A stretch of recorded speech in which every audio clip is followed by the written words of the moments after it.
You know, I say I'm the #1 flare gun fan, but I'm not even top 1 on the leaderboards. I haven't hit a generational clip since Unwelcome, and I've only made 1 video on this gun. Now, let's make that 2 since my hour count has finally increased.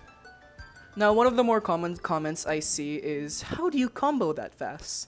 And I'm just gonna say this off the bat, I lied.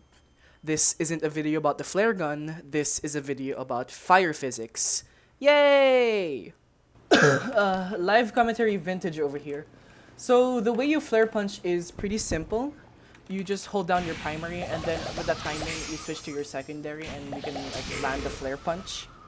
Now this is dependent on your ping and I'll flash a screen to like show you the comfortable ones.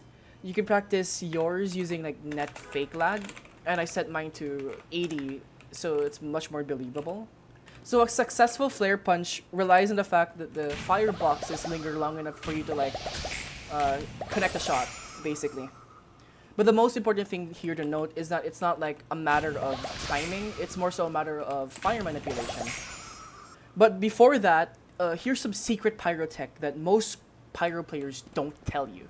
So open your console, type TF debug flamethrower, and you win. You basically know how pyro works.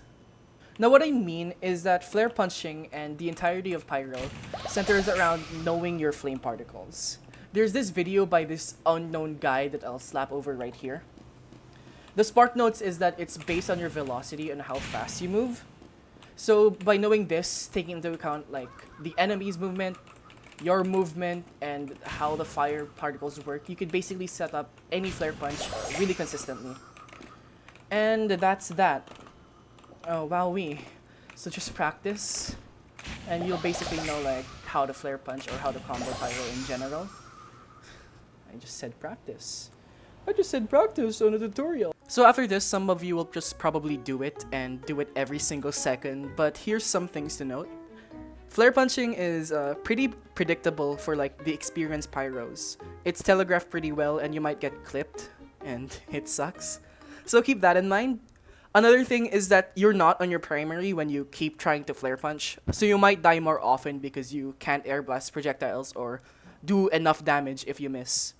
So there's that, but still, try to practice it. It's the most fun thing to do and it's the reason I still play TF2. So I'm just gonna go ahead and